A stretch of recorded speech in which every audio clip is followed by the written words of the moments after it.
Welcome to the Legacy Leaders Podcast. Are you doing the best for your client to help them create their legacy?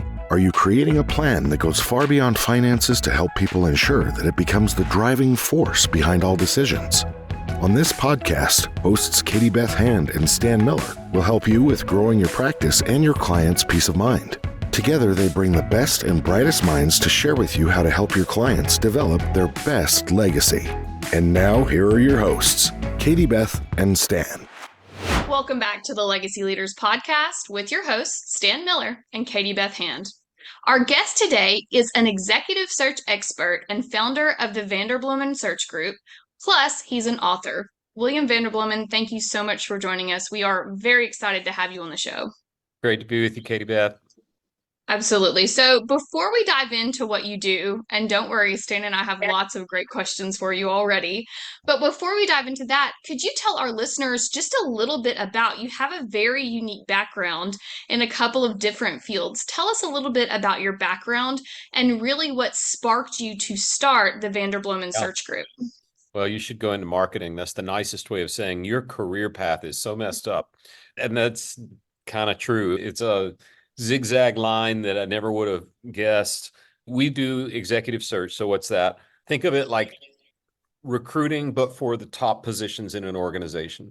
So not like, oh, I lost my admin, I need to get somebody in here and maybe they're temporary and then I'll hire. No, it'd be more like, no, we're growing like crazy and I need a new person running operations because the old person was great when we were a $10 million company, but now we're a $100 million company or whatever. So that's what we do. We get hired to do that. But it started a lifetime ago. I was a pastor. And so you've already stepped in it by asking an open-ended question to a recovering pastor. This could take a while. But I was a pastor at a pretty good sized church. We're careful in Texas not to use the word big unless you really mean it, because it's a little different here. But it's pretty big church, and I'd never even been a member of a big church. I was 31 years old, but great place. I was there 6 years. I left it, and then I went into the marketplace, into a business, to a very large oil and gas company. In fact, it was a little bit larger market cap than Starbucks at the time. And their CEO had been there 9 years, which I didn't realize. That's like a lifetime for a company that size, Fortune 200. And he said, it's time for me to move on, time to find my successor. And I was in this sort of management rotation program where you do a year in one department, so my year was in HR, and the CEO says, we need to find my replacement. They hired this thing called a search firm, which I'd never heard of.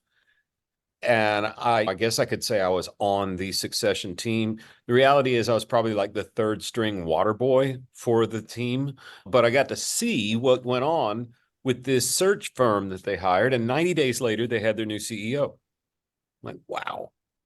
This is what I went to Wake Forest undergrad, straight to Princeton for seminary, and then straight into the church. So I didn't have any business background or training and didn't know any different.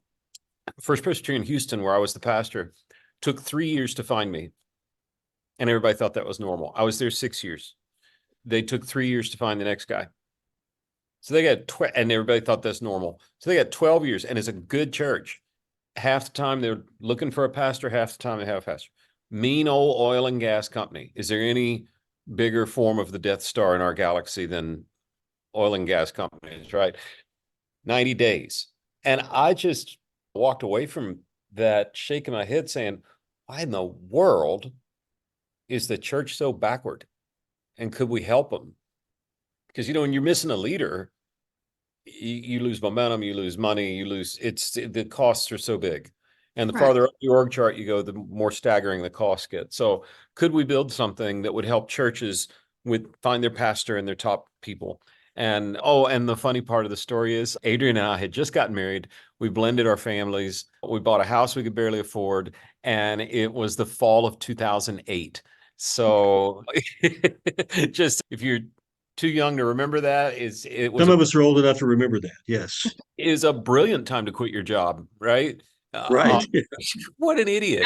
That was the year I graduated from college. So it was also a great time to really start a career for the first time as well. It's a huge market to look at. Yeah, it was a great year to graduate. Real quick story, and then I'll fast forward. But I came home And after this revelation or whatever you want to call it, and I remember looking at Adrian saying, "Hey, babe, I think I'm supposed to quit my job and start something new for churches."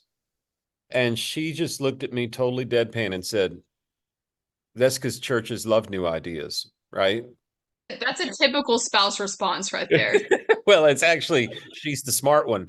And she should get credit for starting the company, because she should have said, "I love your visions and dreams. Go back to work. We have mouths to feed."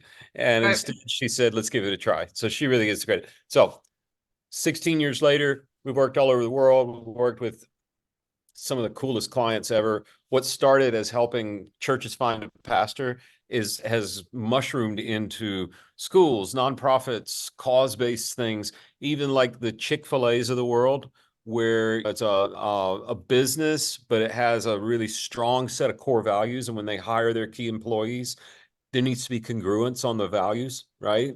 Right. They're not going to hire a CFO who only wants to work on Sundays, right? Right. So it's that, or we're representing a privately held company that helps build Air Force One right now. It's family owned. They've got a really clear set of core values. They want people that align with that. So it started as can we help our church find a pastor? It's grown into, can we help values-driven organizations find people that match their values? So, and there are limits to that. I'm not doing the CFO search for Al-Qaeda. Yeah. But that's a long answer. Sorry. There you go. No, that's a great answer and such a unique. The best jobs come from people who look around and see the needs that aren't being met and create a solution for that. So, with the support of your wife, that's really what you've done. And starting obviously in church world, but then expanding that into other value-based businesses and family offices and schools and nonprofits. I feel like it's a really unique niche that you've gotten for yourself that not a lot of typical, I would say, even executive headhunting companies really hit. Yeah. So I'm sure that the business has grown and sparked and really morphed since you started it, but just your background is very unique and strangely, though, lined up very well to create this very program. So I love that. Well, I tell people all the time, we've got 7 kids, and so they're asking for career advice. I'm the family HR department. Right. And I'm like, look, the dream job to take is the job that you never could have done had you not done all the things leading up till right now. And that's certainly what I had to go learn. I got a philosophy and religion degree on the wall. That didn't help very much with P&L. That's P&R, Right. but different.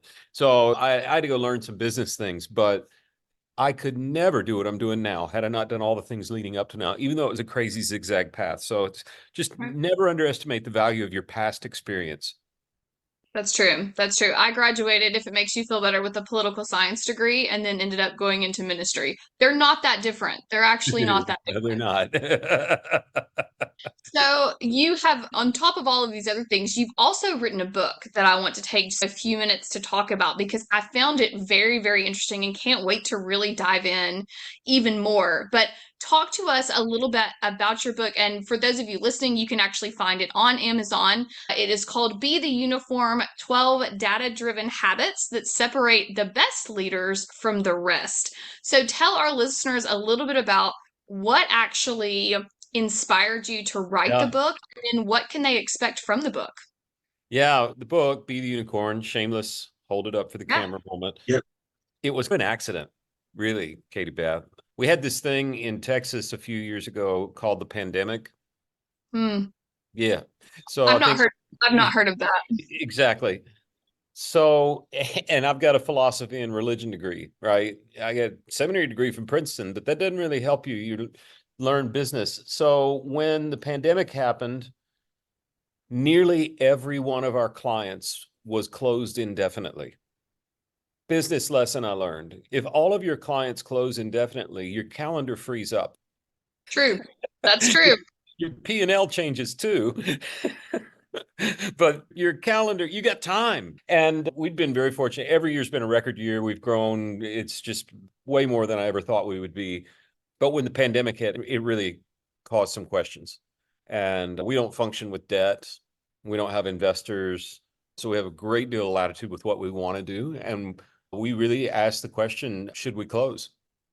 And then just reopen when the world opens again. I mean, financially, it was certainly an option financially, and just shut it down. And we decided, no, we don't want to do that. We are going to have to downsize. And we did that. That was awful. Whole nother podcast. I learned so much. Oh my gosh. And then with the team we had left, we said, we're going to serve because no one's hiring right now. We're just going to help. We helped like with the PPP thing, the payroll protection plan. I don't know if you remember this. We said, Oh, yeah. the whole nother podcast, but we would sort of spare you the details. We were in the right place at the right time. We ended up becoming the resource that more people in the faith-based community turned to than anyone else. I think 90,000 faith-based organizations applied for and received PPP. We counseled 30,000 of them. So we made a lot of new friends, but we still had time. So we started asking ourselves, we've always been busy and we're growing. What have we learned? And I don't know, Stan, do you ever have this happen? You meet somebody and like within 5 minutes, you're like, this one's a winner. I had that feeling with Katie Beth whenever she came and said, I'm the right fit. She was absolutely correct. Katie Beth, you've had this happen, right? Sometimes Yeah. people describe meeting their spouse that way. Right. Oh, or the best hire they've ever made. There's something in that first 5 that's like magic, right? So selfishly, while we're sitting around during the pandemic, we were like, I wonder if we could figure out how to spot that in 3 minutes and not 5. Or we'd shorten it up. So we've kept incredibly detailed records. And in any search that we do, we might have 1,000, 1,500 people under consideration. It works its way down to the last 5 or 6. Those people who've made it through lots of virtual interviews get a face-to-face interview that's long format. And it's not a scripted thing, but it's got a general rhythm, right? We've done 30,000 of those face-to-face long format interviews. So we're like, okay, if these are the best of the best, do they have anything in common? And the answer was yes. And the answer was also not anything I expected. So I thought best of the best, it would be average IQ of 150, right? Or had the good fortune of getting to go to a really well-connected school like Princeton or something like that. Or you can fill in the blanks of things, even down to he was the quarterback, she was the head cheerleader. Like that kind of, or they're all 6 feet tall. Yeah, it was none of that. Nothing that was innate or born as a trait was the common denominator with these unicorns. It was how they behave with other humans. And we identified 12 habits of how they interpersonally connect with people that they do, and most of the rest of us just neglect. We started out with a real selfish challenge of, can we get the 5 minutes down to 3? And then what we realized was we've actually unearthed a roadmap to becoming that kind of person, or knowing how to hire that kind of person if you're hiring people. Then we thought, okay, this can't just be our little selfish project. We need to put this in the form of a resource. We need to put it in a very accessible resource. It needs to be very straightforward, elementary. The concepts are not difficult to articulate. It's just very few people actually practice these 12 habits. And I've been pleasantly surprised by how well the thing's done. We've got moms buying it for kids for graduation gifts. I was on a giant dating sites podcast about how to stand out in the crowd. Everybody's feeling skills are applicable in a lot of different areas. I never would have thought the dating world, but I guess that's true. How do I get noticed? That's what everybody's asking. It's a crowded world. It's a what noisy makes you world. Stand out from the crowd. Sure. Yeah. I never would have thought of that. So it really was a pretty selfish project to start. And then we figured we better make this something that's accessible to anybody. That's great. I love it. And so I was skimming over the book and looking through it. What I love about it is that it's helpful kind of on whether you are a business leader looking to figure out those 12 habits in people that you need to hire. The book is great for that. It tells you what you need to look for. And then on the flip side, if you are someone looking to get hired or expand your career or change career paths or industries, it really gives you a look at these are the 12 the 12 habits you need to work on and develop to become successful in that different career. So very, very interesting. And there's obviously a lot of hands-on research that went into that. Well, that's the thing. It's not William's Ruminations on 12 Things You Ought to Be Doing, or there's a lot of books like that. Going in any airport, right? You can see all Right. this is actually just this is what the data says, and it's not real exciting. I mean, you read the chapter list, each of them is one of the habits, and you're like, duh, William, I could have written this book. Okay, a little bit of a story that I probably shouldn't tell, but I will. Oh, the publisher for a long time didn't like the word unicorn. And it's long story, like it's a children's book, blah, blah, blah, blah. And so we were kicking around backup titles. And the book is so simple that I kidded around and said, if we can't do unicorn, then we're going to title it, Wow, I Guess Mom Was Right. Because most of these things are things your mother told you to do. Right. Yes, as I looked through some of the habits, everything that you look at, you think, yeah, that makes sense. That makes sense. But it's not, I was on the same page with you, and I appreciate the fact that you have the humility to say, none of this is what I thought. I thought it was IQ. I thought it would be experience based. I thought it would be all of these other things. That would have been my thought process too. I thought it would have been someone who needed to be really, really well connected or go to a Right. big name university. And that's not it. Not at all. These habits are something you could really find in someone of any background and Oh, any yeah. socioeconomic background, because they're really more personality trait Yeah. habits than they are career experience type things. There even, so I've done way more podcasts than I ever thought I would do about this. And the longer I do it, now I want to rewrite the book because I actually know what I'm talking about. I was talking about it for a year, but it's not traits. Like for a while, I kept saying the word trait. That's not a trait. It's a habit. And anyone can do the habit. It's not, I'm not tall enough. I'm not strong enough. So it's just like my favorite example. So we're recording this in early April. So we just came out of February, and everybody's got the reasons in their house why they like one month over another. But our house loves February because that is Girl Scout cookie time. And we have coffee or tea together at 3 o'clock every day.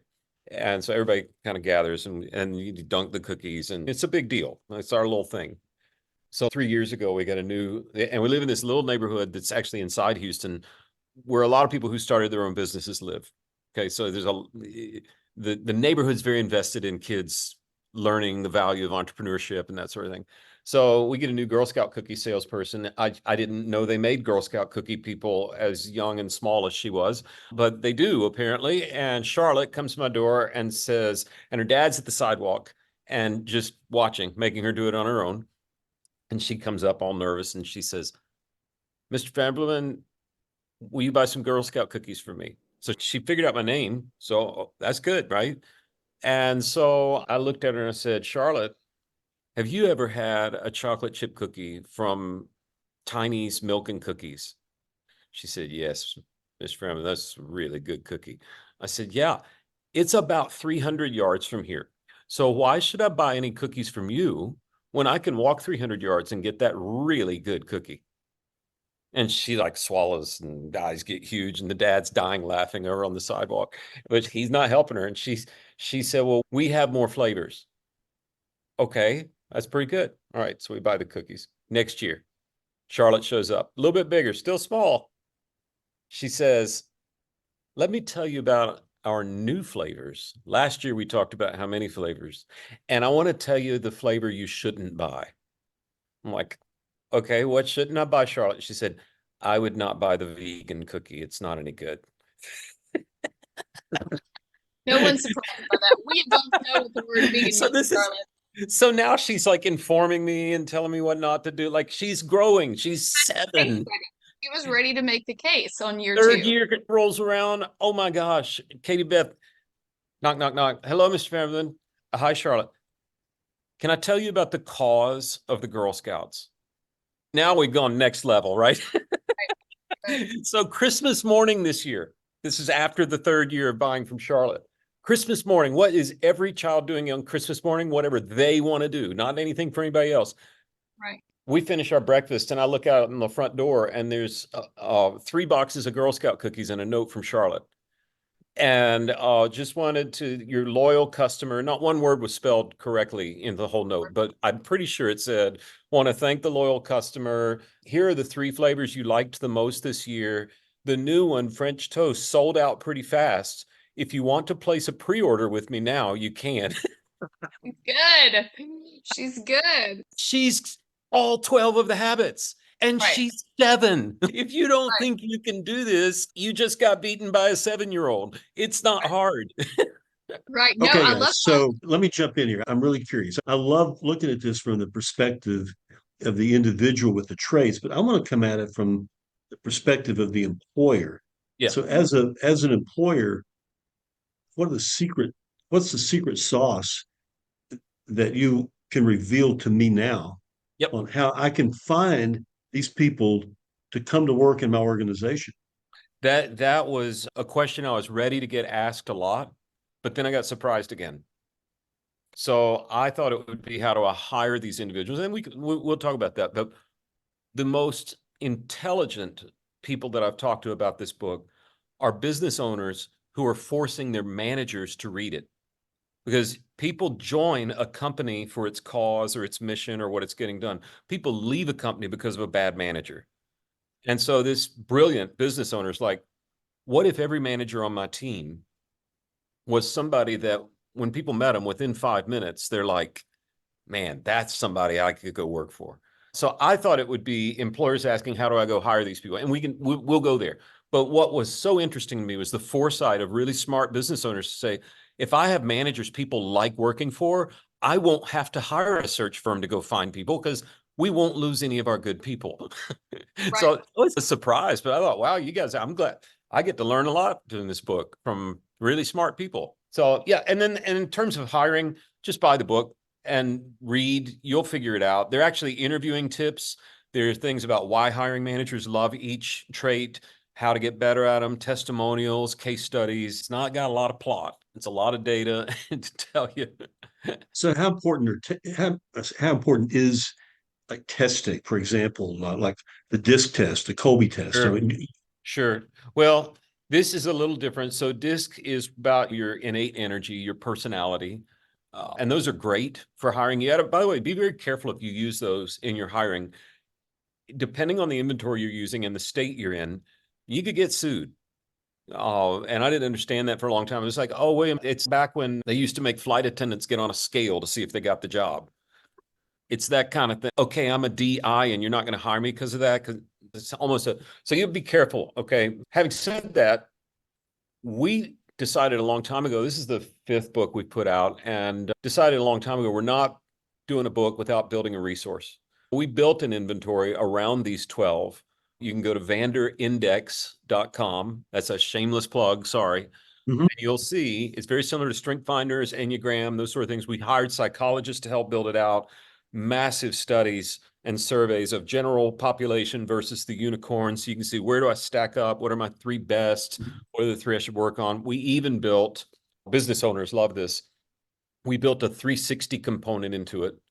So a team can take it, and maybe I'm working for you, Stan, and you know, I take it about you because you're my manager, and then Katie Beth's running the whole world, so you're working for her, which seems to be the way it is right now. Yeah. Oh, yeah.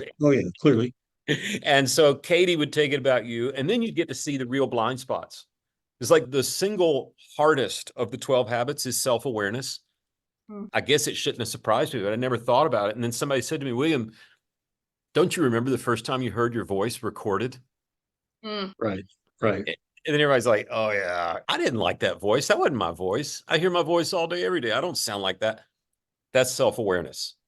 Right. So If if the self-awareness is not the number one most struggled with trait, then it's you work. haven't been in a crowd in a long time, because Yep. all it takes is walking through a crowded grocery store or a concert or the state fair or a theme park to realize how many full-grown adults are walking around in the world with zero self-awareness. And you and I'm not being ugly, but let's be honest, people who are not aware of where they stand and how they interact with people, and stopping in the middle of the grocery store aisle and parking their cart sideways to get there. So I would say that was one of the traits that when I read that, I thought self-awareness is certainly one that I think just as a society we struggle with. And probably, I don't know how your research has spread to other countries, but probably self-awareness, I would say, is definitely something Americans in particular struggle with because we're Yeah. also Well, self-focused. I think my clearest moments of self-awareness have come out of moments of deep struggle. Mm. And I'll spare you details of struggles and all that. But that's when you find out who you are and you learn. It's the only way you heal through hard things is to find out who you are, right? So I would bet you're right. We are currently a superpower. We haven't had an economy with a severe problem since '08. That would make sense. You get a little full of yourself when you're on top. And we Right. might be that. No, greatest country on earth. I could never have built this business anywhere else on the planet except here. So don't hear anything other than love for the country. But yeah, we're a little fat and happy, I think. Right. That's true.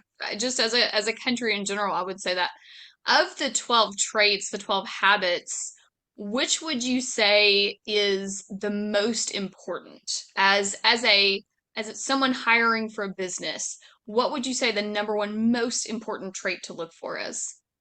I think that depends on what you're hiring. So, for example, the very first chapter is called The Fast. You say, I'm not fast, William. Well, I'm not fast. I'm Dutch. We were not built for speed. We were built for wind. And so like this. So speed, basically, do you get back to people quickly with intentional responses? That's the mark of a unicorn. If you're hiring a salesperson, that is probably the number one virtue you want to look for in that person, right? Another one of the 12 habits is innovation. Okay. If I'm hiring a director of finance, I don't want someone high in innovation.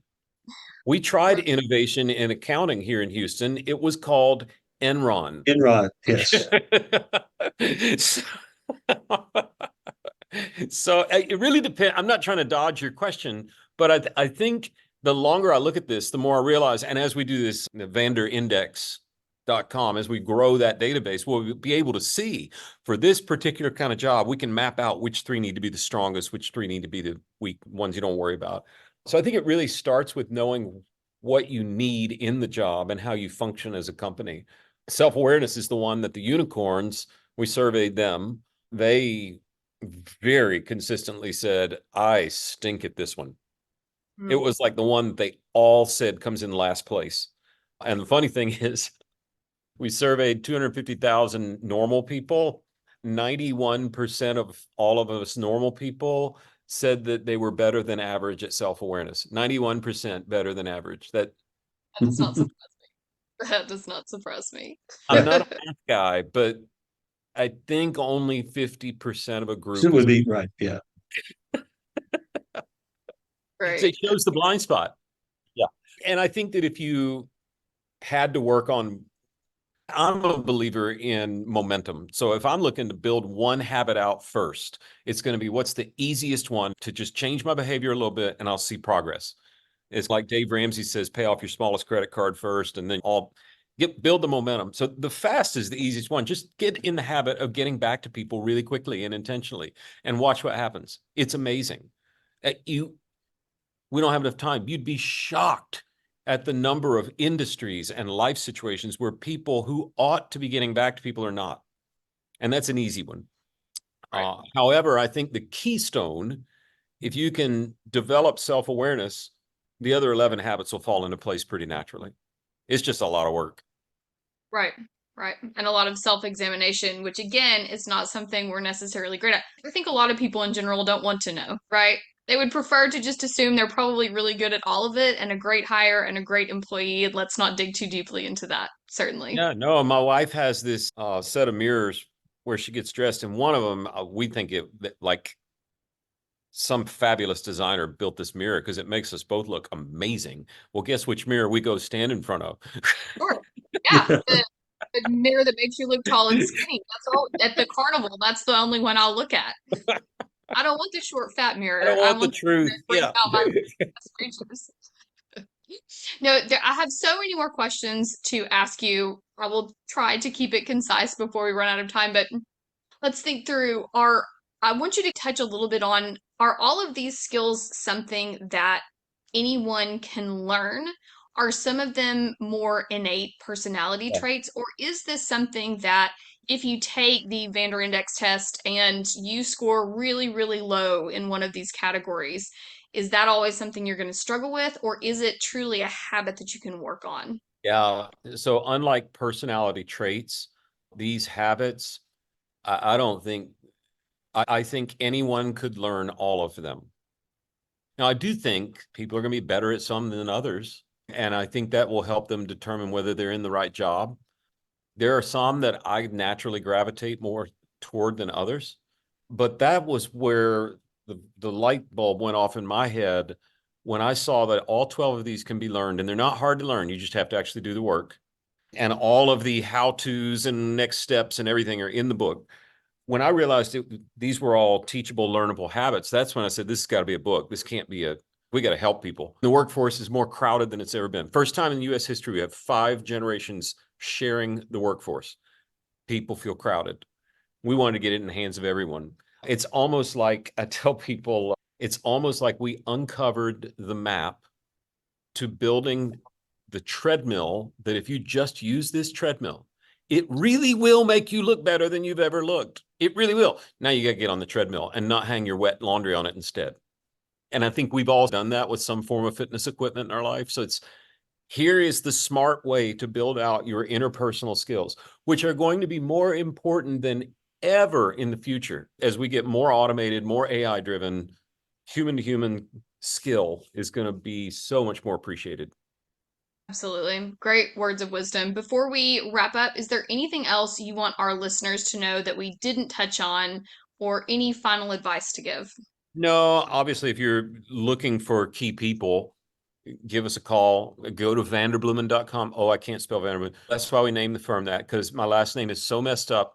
You can misspell it into Google almost any way you want, and it'll feed back to me. So just go there. And even if you're not looking, you might find it helpful. We don't make any money on content. By the way, don't write books if you want to make money, unless you invent a school with wizards or something like that. But we do produce a lot of content on things that people just don't know. They weren't ever taught. So there are probably 4,000 free pieces of content on our website. Go use it, have it. It'll help you build and run and keep your team. It's there for the taking. That's great. Good Yeah, stuff. that is terrific. Yep.